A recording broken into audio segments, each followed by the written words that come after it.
د دې علي رضی الله ځان شیخ دا نه تنه ناجایزه ده، دا حرام دی، حرام. ایاک نعبد و ایاک نستعین. الله اکبر. دا اوس یې شیعه کوي چې چغې وږي یا علي مدد، یا حسین مدد، یا فاطمه الزهرا مدد. دا جایز ده که جایز نه ده؟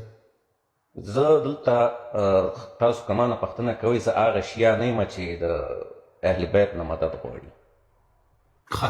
زما عقیده زه هغه شیعه یم چې کله د دغه وخت کې ده شیعه معنا فالوورز، لکه زه فالو کوم حضرت علي رضی الله عنه. زما اختلاف صرف په هغه وخت کې راځي چې کله حضرت معاویه رضی الله عنه چې کله خلیفه شو، هغه وخت نه اختلاف شروع کیږي. هغې نه مخکې ابوبکر، عمر رضی الله عنه، دې ټولو سره اختلاف زه نه لرم، خاصتا لکه زه که خپل ځان مسلمان یم. نو زمونږ خبره په معاویه رضی الله عنه ده. خبر خانو په معاویه رضی الله باندې څه اعتراض لري؟ معاویه رضی الله عنه باندې ډېر اعتراضونه. یو اعتراض خو دا دی چې هغې د حضرت علي رضی الله عنه بیعت ونه کړ، او دا باعث شو چې فتنې جاري شو. ولې بیعت ونه کړ؟ جنګ یې خو هغه دلیل دا ورکوي چې د عثمان غني رضی الله عنه د قتل باید قصد یې اخیستی وی که نه. خو حضرت معاویه رضی الله عنه خپله ګورنر و او هغې سره ډېر وخت و چې هغه راغلی وی د عثمان غني دفاع یې کړې وه، خو خپله رانغی. خپله رانغی. څوک وایي چې رانغی؟ دا تاریخ وایي. یا ګوره د زړه سره په تاریخ باندې به دروغ نه وایو. معاویه رضی الله عنه روان شو، د لښکر سره روان سوی و. عثمان رضی الله عنه هېڅوک نه پرېښودل چې عثمان رضی الله عنه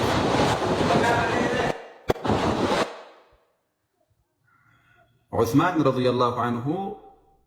په مدینه کې لا چاته نه ویل چې ما وایي جنګ به نه کوئ، وینې به نه تویوئ. په مدینه کې بیا به دی معاویه رضی الله عنه له غنځکې راغوښتل، هغه تر نیمایي لارې راغلی، اوس په نیمایي لارې کې خبر شو چې عثمان بن عفان رضی الله عنه په شهادت رسېدلی ده، بېرته شام ته واپس.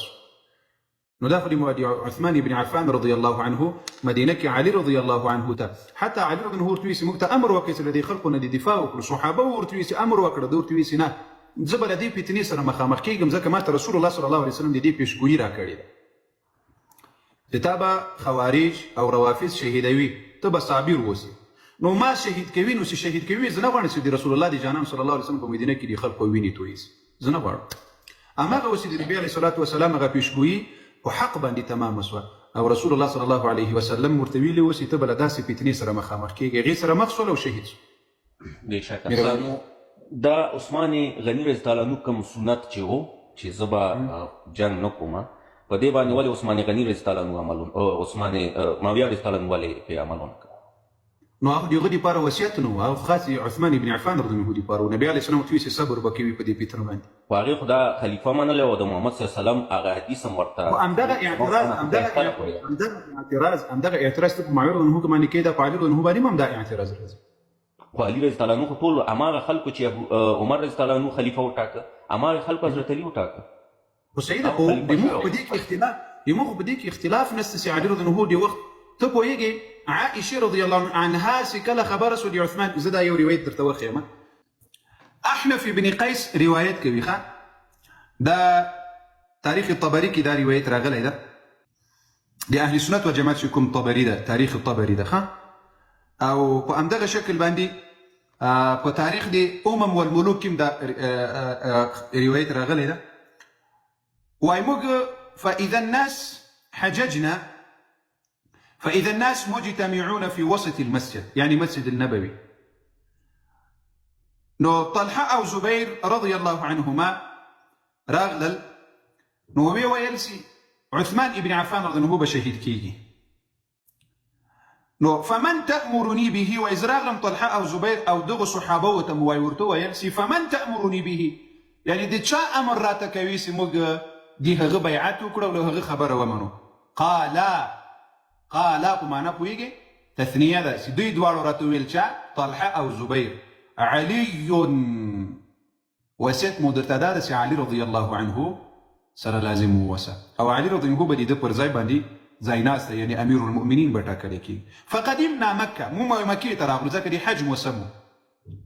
فلقيت عائشه، وما عائشه رضي الله عنها ام المؤمنين، وقد بلغنا قتل عثمان موږ وایي هلته راغلو نو موږ ته دا خبره راورسېده چې عثمان بن عفان زموږ شهید سوی وایي فقلت لها دی خپله وایي ما ورته ویل چې من تأمریني به یعنې موږ له چا سره بیعت وکړو څوک د بیعت حقدار ده قالت عائشه رضی الله عنها ویل چې علي رضي الله عنه بدي مسلمانان وامير خليفه فرجعنا الى المدينه فبايعت عليا ومو مدينه منوريه تبير ترى واپس له حجنا نو موږ لا بیعت وکړه له چا سره د علي رضی الله عنه سره دا تاریخ داسې ګوري چې حقیقت درته څرګند شي پکې دا ګوري په تاریخ کې ډېر دروغجنې خبرې مسته ډېرې باطلې خبرې مسته د دې دپاره چې د مسلمانانو په منځ کې اختلاف نور پسې زیات شي لیکن اهل سنت والجماعت الحمدلله خپل امامان لري د تاریخ امامان لري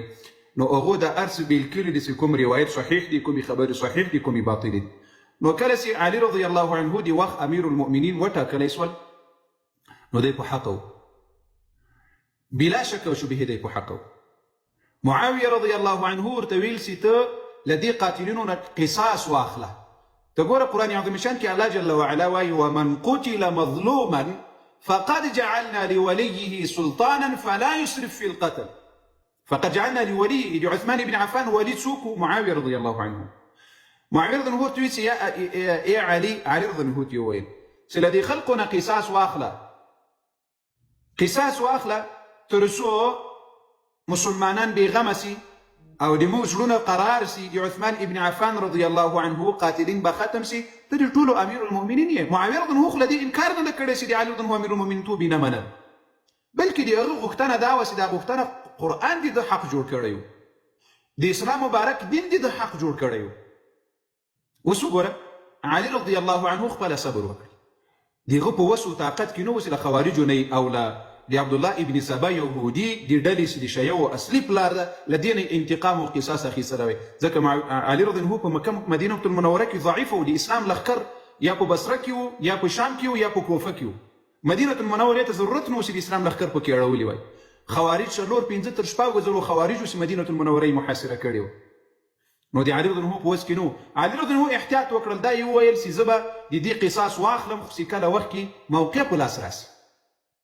علي رضی الله عنه دا خبره وځنډوله هماغه خوارجو چې عثمان بن عفان په شهادت رسولی و علي حیدر رضی الله عنه یې په شهادت ورسول خو موږ دا اعتراض په علي رضی الله عنه باندې نه کوو چې تا ولې دا کار ونه کړل چونکې دی امیر المؤمنین و دی مجتهد و دی په حق او ده ته معلومېدل تر موږ ښه ورته معلومېدل خو لیکن موږ اوس دا اعتراض نه کوو که چیرې علي رضی الله عنه دا کار کړی وای نو دا فتنه نه رامنځته کېدل تاسې اوس په معاویه رضی الله عنه دا اعتراض کوي که ده بیعت کړی وای دا جنګونه نه رامخکې کېدل خو همدغه اعتراض په علي رضی الله عنه باندې هم راځي که ده خوارجو د عبدالله ابن سبا یهودي ډلې ته انتقام اجر اخیستی وای قصاص اخیستلی وای معاویه رضی الله عنه به بیعت هم کړی ټول مسلمانانو په منځ کې به دا فتنې هم نه راپیدا کېدی خو دا فتنې د الله جل وعلا له طرفه په دې امت باندې اراده سوي وي چې له دغسې فتنو سره به مسلمانان مخکې کېږي د دې دپاره چې په آینده کې عبرت ځینې واخلي د دې دپاره چې په آینده کې دوی په داسې اختلافاتو کې ګیر نه سي نو د معاویه رضی الله عنه نه له علي رضی الله سره جنګ کړی نه جګړه کړې هغه دفاع کړې ده علي رضی الله شام ته ورغلل صفین د شام په حدودو کې ده صفین ته چې ورغلل نو په دغه جنګ نه مخکې معاویه رضی الله ورته ویل چې دا تا ګوره علي رضی الله خو څه کړی چې انتقام یې وانخیستل بلکې همغه خوارجو او همغه عبدالله ابن سبا یهودي ته یې په خپل لښکر کې ځای پسې ورکړی و په همغه جنګ کې معاویه رضی الله ورته ویل چې ای علي رضی الله عنه دغه خوارجو نه هم دا اوس قصاص واخله انتقام ځینې واخله زه در سره یم دا اوس انتقام او قصاص ځینې واخله ته به د موږ ټولو امیر المؤمنین یې علي رضی الله بیا هم وانخیسته ځکه دی خپل اجتهاد و د علي رضی الله معلومات او علم الله ورکړی او خپل مصلحت باندې پوهېدل چې هر مصلحت وي همغه پېښه رامنځته شوه چې جنګ پسې ونښه د مسلمانانو په منځ کې دا فتنه راپورته شوه حق باندې و علي رضی الله په دې کې شک نه و په حق باندې و تر معاویه رضی الله عنه نه ډېر په حق و خو له دې مطلب دا نه ده چې معاویه رضی الله په باطل و بلکې معاویه رضی الله په خپله په دلیل کې په حق باندې و خو حق چې و دا ډېر له علي رضی الله عنه سره مهرباني ماشاءالله ډېر په حوصلې سره ما ستاسو خبرې واورېدلې که لږ ما ته هم بیا وخت راکړئ او زه نه ګستاخي کوم دلته صرف دا کم معلومات چې زه لرم که دې باره کې دا خپل نظر ماته راکړئ ګورئ تاسو اوس دا تاریخ طبري ما ته حواله راکړه اول په ټول نه اول چې کله هم تاسو د یو چا هغه حق بیانوئ نو د صحیح حدیثونه یې باید بیان کړئ که تاریخ طبري تاسو دلیل ګرځوئ نو په همدې تاریخ طبري کې لیکل شوي دي چې د یزید پلار چې دی هغه تابوت زه په دې هره نقطه باندې ډېر ښه پوهېږم دلته به چالاقي نه کوي. تاریخ چې دا خلک وایي قاری صاحب تاسو په نظر واخلئ د تاریخ کتاب ده. د تاریخ په کتابونو کې ټول صحیح نه وي. د اهل سنت والجماعت په اصولو کې کېږي ټول صحیح نه وي. کومو امامانو ګوره لا اله الا الله زم دا کومو امامان شیخ علي خبرې ته غوږ ایږده چې پوهېږي پې که د الله بنده لږ صبر کوه حوصله کوه. ها قاري صاحب دا کس وایي چې که تاسو ته تاریخ طبري حجت وي په تاریخ طبري کې صحیح د موږ دپاره حجت دي. د تاریخ کتاب ده په دې کې اکثریات واقعات را نقلوي. بیا په دې کې محدثینو وروسته د تاریخ طبري نه راوروسته د موږ امامانو محدثینو هم د تاریخ امامانو ورته ویلي چې دا واقعه غلطه ده، دا واقعه صحیحه ده، دا کمزوري ده. نو بیا امامانو هغه خپل تکلیف او زحمت ایستلی ده، دا یې ټول معلومات یې کړي وي. نو د تاریخ مطلب دا نه وي د تاریخ باندې ځان پوهه کړه، یعنی هغه تاریخي واقعات له یو ځای بل ځای نه را نقل کړي وي. نو صحیح ورته بیا د موږ امامانو صحیح ویلي، کمزوري ته بیا کمزوري ویلي دي. صحیح او د ما د خبرو کله چې له یو کتاب د زه یو دلیل راواخلم د هغه مطلب دا نه وي چې دا به ټول کتاب صحیح وي. اهل سنت والجماعت دوه کتابونه صحیح لري له قرآن نه وروسته، بخاري او مسلم. دا صحیح ترین کتابونه دي. د دې نه رالاندې نور کتابونه چې صحیح هم پکې شته، کمزوري هم پکې شته، ضعیف هم پکې شته. بیا نور داسې کتابونه دي چې باطل هم پکې شته، امامانو را نقل کړي دي امت لپاره چې دا وپېژنئ دا روایت په دې کتاب کې باطل ده، دا تاریخي واقعه په دې تاریخي کتاب کې باطله ده، دا صحیحه ده، دا کمزوري ده، دا قوي ده. مهرباني قاری صاحب ما تاسو سره دا خبره تایید کړه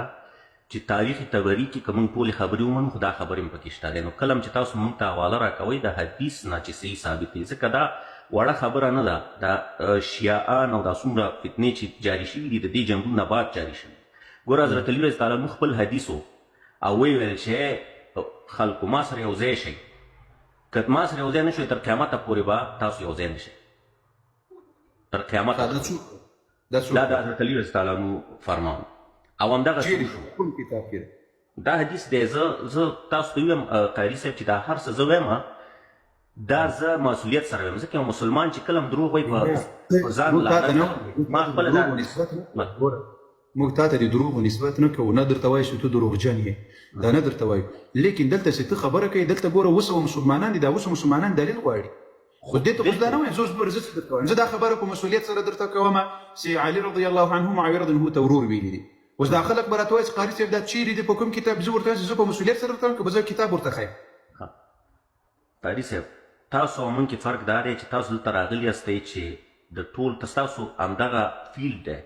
تاسو حدیثونه ویلي دي، سټیډیم کړی دی، د هر سوال که تاسو دغه شي دا دومره وسوه خلک هم چې تاسو سره ناست دي همدې دپاره ناست دي. موږ دلیل بچیان یو، موږ د دلیل بچیان یو، موږ په دلیل له هر چا سره مخکې ځو. موږ ټیکنالوژي دلته نه منلې ده نه یې منو. خو صحیح ده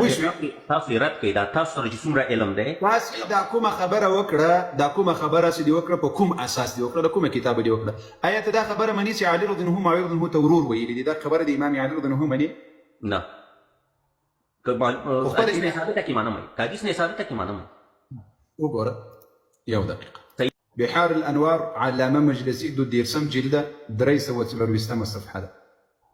وګوره عن جعفر عن أبيه أن عليا عليه السلام كان يقول لأهل حربه إنا لم نقاتلهم على تكفير لهم ولم نقاتلهم على تكفير لنا. موږ معاویه رضی الله عنه سره جنگ نه ده کړی چې دوی کافران و، د دې په خاطر مو جنگ نه ده کړی. ولم نقاتلهم على تكفير لنا او دوی له موږ سره جګړه د دې لپاره نه ده کړې چې موږ کافران، ولكن رأينا أنا على الحق. امام علي رضی الله عنه ما ځان په حق ګڼل ورأوا أنهم على الحق او دوی ځانونه په حق باندې ګڼل. دا یو خبر. یو بل ان علي په دې پرسنګ کې بل سند ده روایت ان عليا لم يكن. دا بل روایت حدیث باخنه سره، دا بل روایت کوم ذکر ده باخنه سره همدغه بحار الانوار يوصف حكي ده يوصف حكي دوړې. ان علي لم يكن ينسب احد من اهل حربه الى الشرك ولا الى النفاق. امام علي رضي الله عنه خپل جنگ خلق چا جنگ مقابله لري سره کړي، ني مشرکین ورته ویل ني منافقین ورته ویل، ولكنه كان يقول دب ويل هم اخواننا بغوا علينا، دا دي موږ ورونه دي لیکن دي موږ مخالفت یې کړی. نو دا هم ویل قاری صاحب دا خو شخصا نه دی ویلی قاری صاحب دا خو دی ویلی دې کې خو د حضرت علي رضی الله عنه خو دا صابت ده چې د هغو جنازو ته بتله جړل به صبر یعنی اوس دا فرق ته پکې امام علي رضی الله عنه هم اخواننا یعنی په دې کې بعضې خلکو جنګ ورسره کړی غوتې ورونه ویلي دي او بعضې خلکو چې جنګ ورسره کړی غوتې ورونه نه دي ویلي. خو بالکل ځکه چې دلته بل حدیث دا ثابتوي. زه درته وایم قاري صاحب اوس تاسو ما نه بیا د دې حدیث حواله که پوښتنه کوئ زه درته حواله نشم درکوی که وخت راکوئ حواله هم درکوم. دا یو دقیقه ګوره دې زړه قاري صاحب یو خبره زه کوم دې روایت کې بیا وروسته زه تا روایت ته هم راځم. په دغه دوه روایتونو کې چې موږ له دوی سره جګړه نه ده کړې نو په دې کې شک نشته چې مراد دلته عامه خبره یې کړې ده چې ټول لښکر علي رضی الله عنه یاد کړی. دا تخصیص چې ته کوې چې دا ټول یې ښودلی دي دا تخصیص په دې روایت کې خو د دې تخصیص نه ده راغلی. په کوم ځای کې دی حدیث دی که تاسو بیا ما ته وخت هم راکوئ چې زه درته هغه حدیث هم پیدا حضرت علي رضی الله عنه فرمایلي دي. تا اول زما حدیث واورئ که دا ستاسو علم کې شی دي تاسو یې خپل حدیث پیدا کوئ چې حضرت علي رضی الله عنه وویلي چې زموږ په منځ کې چې کم سوه تفاهم وشو او جنګ وشو د قیامت په ورځ د محشر په ورځ به زموږ زړونو نه خدای پاک دا کینې ختمې کړي دا کوم چې موږ جنګ کړی. خو زه او معاویه رضی الله عنه زموږ فیصله به خدای کوي. یعنی معاویه رضی الله عنه په ګوته چې یعنی دا دې سره به کومه فیصله چې کېږي خدای به یې کوي. یعنی دا نور به ټول معاف کوي زړونه به کینه خوا کوي او زه او معاویه رضی الله عنه زموږ ججمنټ به د قیامت یعنی له دې نورو خلقو سره علي رضی الله عنه حساب کوي او له معاویه رضی الله عنه سره الله حساب کوي. مطلب دې دا ده کینه هغه یو آیات د قرآن شریف وفرمایل چې هغه آیات ماته نه یادېږي حافظه زما دومره قوي نه ده خو په هغې آیت کې راغلي چې مؤمنین زړونه به د قیامت په ورځ خدای چې څومره کینه یې په زړه کړي خدای به یې پاکه کړي. آیات شریف داسې نه ده آیات شریف داسې نه ده. قرآن کریم اوس ګوره دې زړه سره له هر انسان سره الله حساب کوي. له هر انسان سره که معاویه رضی الله عنه ده که علي رضی الله عنه ده وغیره وغیره له ټولو انسانانو سره به الله حساب کوي. الله رب العالمین به حس له انبیاو نه پرته له هر انسان سره له ابوبکر رضی الله عنه نه راواخلو عمر رضی الله عنه نه چې له انبیاو نه وروسته بهترین انسانان دې ټولو سره به الله حساب کوي. د علي رضی الله عنه اول خو دا روایت زموږ په کتابونو کې نشته. دا تاسو کوم روایت راوړل کېدای شي د تاسو په کتابونو کې الله اعلم ته خو کتاب نسی خو درې په کوم کتاب کې ده. لیکن علي رضی الله عنه خبره کړې چې ما د علي په دې کې شک نشته. د علي رضی الله عنه سره به الله حساب کوي له معاویه رضی الله عنه سره به الله حساب کوي له ابوبکر سره به الله حساب کوي له هر انسان سره كل نفس بما كسبت رهينه یو او بل ځکه الله جل وعلا وایي إن كل من في السماوات والأرض إلا آتي الرحمن عبدا لقد أحصاهم وعدهم عدا وكلهم آتيه يوم القيامة فردا. هر إنسان بدي الله مخکې تنها راځي. هر انسان دی الله مخکې به تنها راځي. باچا ده وزیر ده ګدا ده امام ده خلیفه ده امیر المؤمنین ده هر انسان وكلهم آتيه يوم القيامة فردا. الله مخکې به راځي حساب به کېږي ورسره. هېڅ انسان داسې نشته چې الله به حساب ورسره نه کوي له انبیاو نه پوره. دې کې خو دا مطلب اوس نه ده چې علي رضی الله عنه دا خبره کړې ده چې یعنې مطلب ما داسې یو حدیث ما اورېدلی شاید ضعیف وي دا ستاسو خبرې باندې چې عمر رضی الله عنه په محمد صلی الله علیه وسلم او د انبیاو نه بعد چې کله حساب و کتاب کېږي نو عمر رضی الله عنه سره شروع شي نو عمر رضی الله عنه خوشحاله شي چې ځکه هغې همیشه وایي سالم دغه به یې همیشه ابوبکر رضی الله عنه سره و چې مخکې شي په نیکو کارونو کې نو هلته به وایي دا خوشحاله شي چې زه د ابوبکر بس ودرې بیا داسې ونه وایي چې قاري صاحب دا روایت ته اورېدلی نه و ضعیف دي ورته ویل ګوره دا زه اوس درته وایم نو دی به وایي چې نن لکه چې له ابوبکر نه مخکې سو مکانه نو بیا به غږ وشي چې نه ابوبکر را مخکې کړي نه دا روایت ښیي نه بیا هغه خوشحاله شي چې زه خو اول حساب ما سره کېږي په دې کې به خدای ما یعنې امت کې ټول اول زه مخکې کړم بیا هلته اعلان وشي چې ابوبکر بې حسابه جنت ته تللی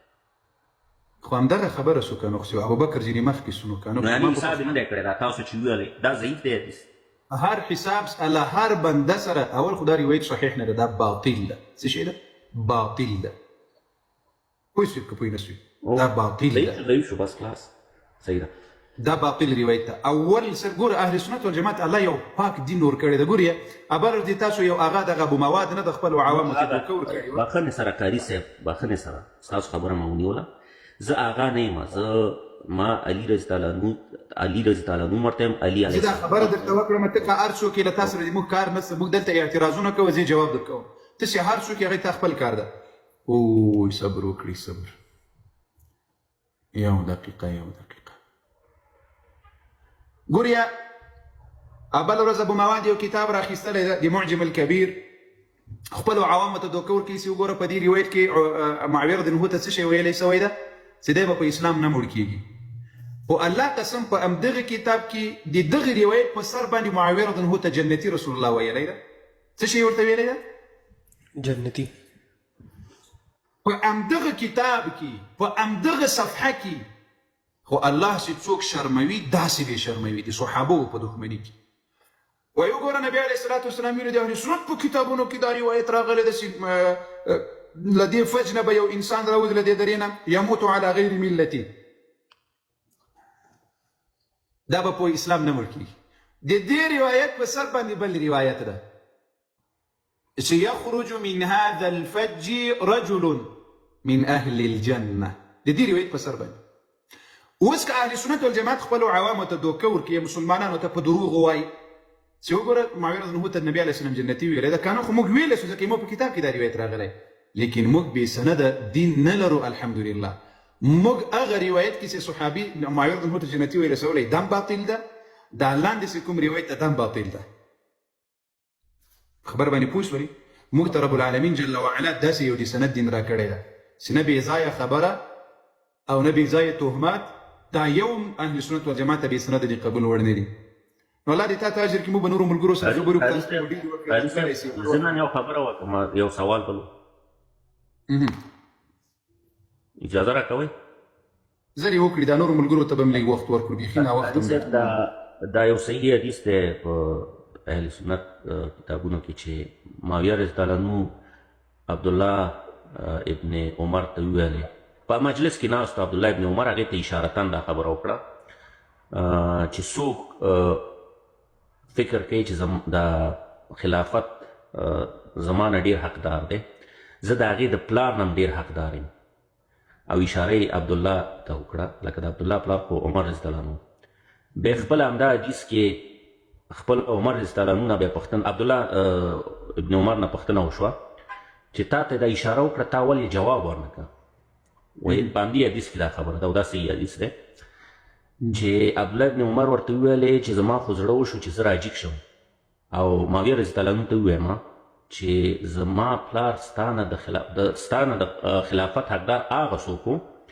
چا چې تاسو په تورو باندې مسلمانان کړئ او خو بیا چې زه راجیګېدم مایل زما خبرې نه خلک دا د تا شبهات څه ورسېدم تر پایه د تا شبهات نه دي ګوریا لږ انصاف وکړي د ما دې خبرې ته لږ منصف وګوره انشاءالله الله جل وعلا به دې دا سینه درته پراخه کړي الله جل وعلا به دې دا سینه حق ته پرانیزي او ته وایې یا الله موږ ټولو ته حق د قرآن او د دین د صراط المستقیم را نصیب کړي امین ګورې د زړه سره معاویه رضی الله عنه معصوم نه ده نبی نه ده رسول نه ده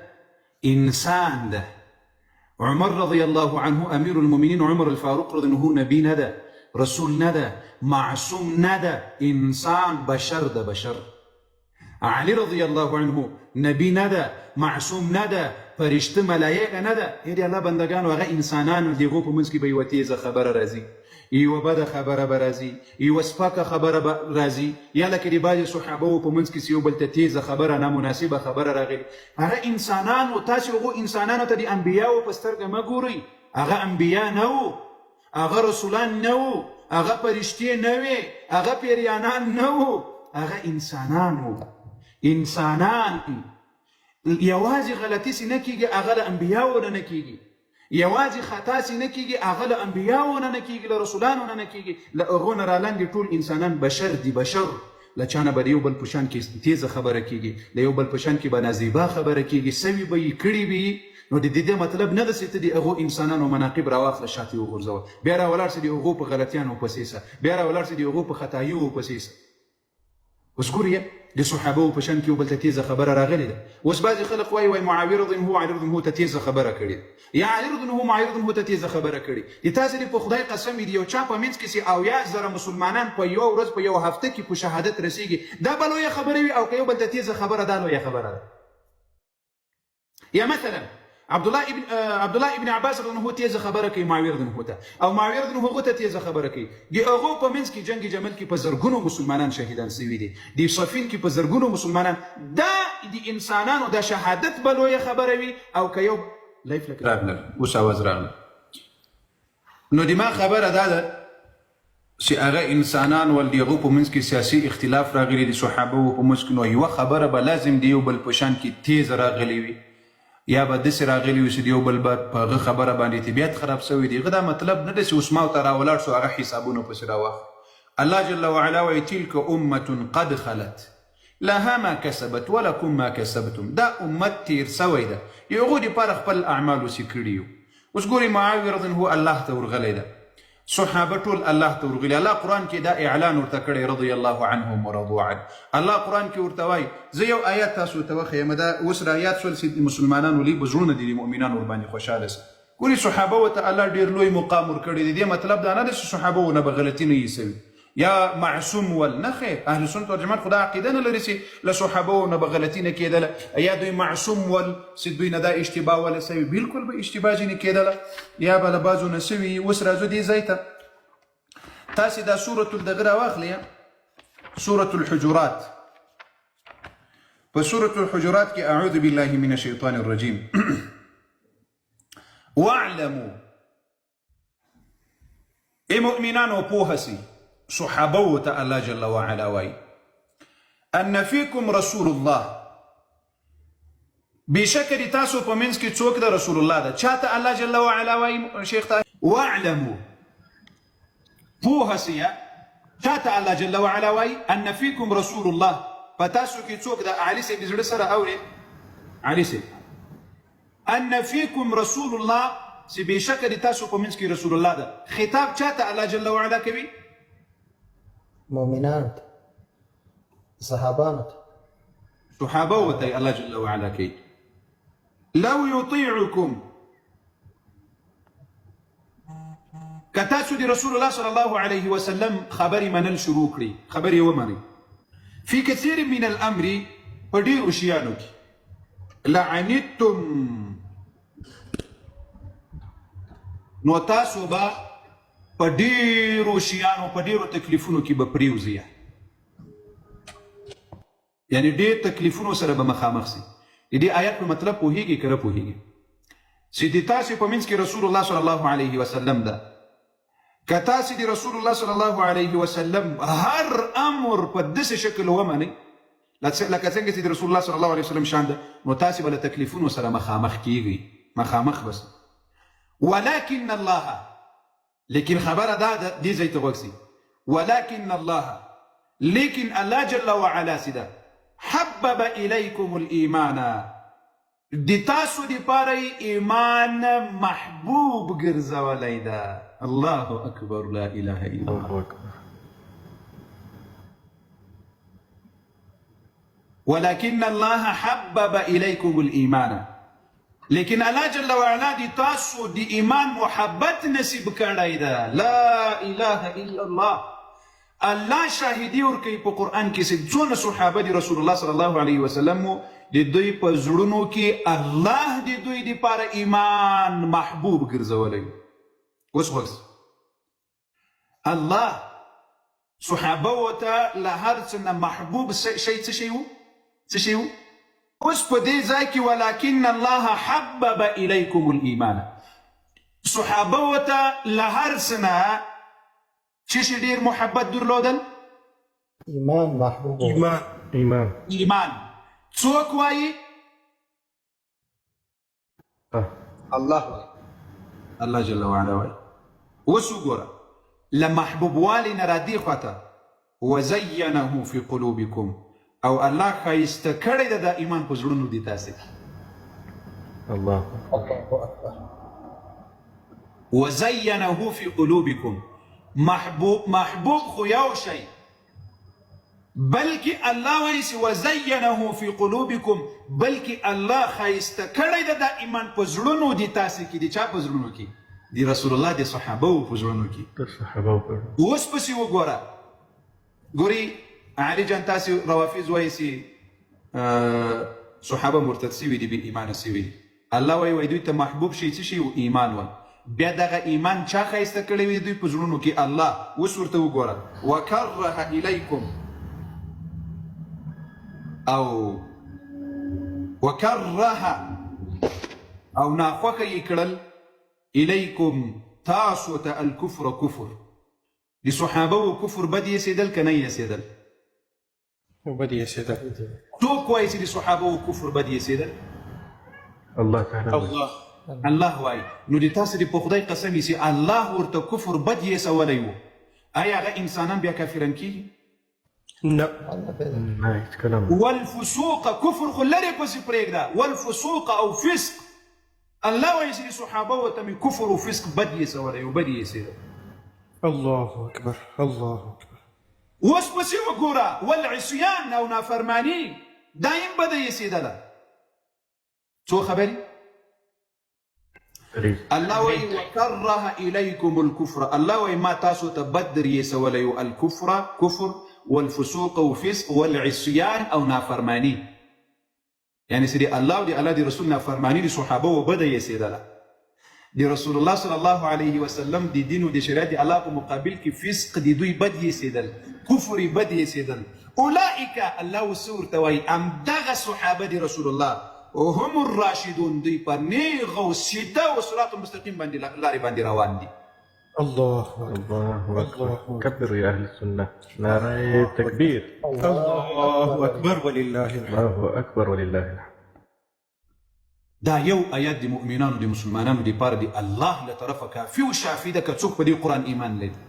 که څوک په دې قرآن ایمان لري دا یو آیات ورته کافی ده ګوري الله په سر کې چاته وایي واعلموا ان فيكم رسول الله ای صحابه و دي تاسې په منځ کې خبر سي رسول الله ده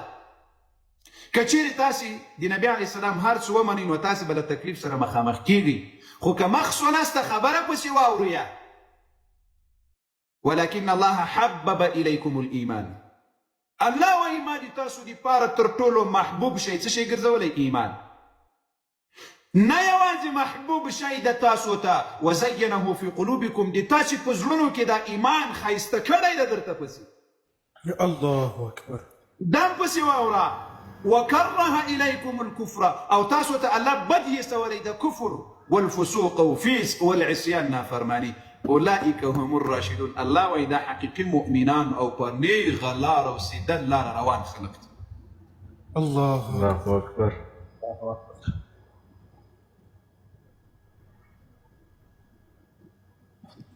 واستغلوا الصفات سي الله دي صحابه القرآن کې کړي دي دا اوس موږ پرېږدو موږ په دې پسې راولګېږو ولا معاویه رضی الله پلاني صحابي ته دا ویلي دي علي رضی الله پلاني صحابي ته دا ویلي دي خود به ویلي وي انسانان وو هغو په منځ کې سیاسي اختلاف راغلی د جنګونه سوي دي یوه تیزه خبره به خود راغلی وي یوه داسې الفاظ بر خود راغلي وي چې د هغو په منځ کې طبیعت ورباندې خراب سوی معصوم نه ول نبیان نه ول فرشتې نه ولې خبرې خو کېږي داسې پوهېږي زه یو عجیبه خبره درته وکړم عاقل رضی الله عنه دا د علي رضی الله ورور ده مسلم دا د عاقل صاحب زوی ده مننه الله پاک مو دا زړګي درته خوشحاله کړه داسې هر ملګری ده الله پاک دې زړه له غم او له پریشاني نه وساته ته دې ځای ته وګوره عاقل دا د علي رضی الله ورور ده په جنگ صفین کې د معاویه رضی الله په څنګ کې ولاړو الله اکبر لعلي رضی الله عنه خفس والمعاویه رضی الله ته ورغلل بیا بیرته ورته راغلل څه وخت له معاویه رضی الله سره تېر کړل بیا بیرته ورته راغلل د مسلم رحمه الله چې په کوفه کې روافض او شیعه شهید کړل د حسین علیه السلام سفیر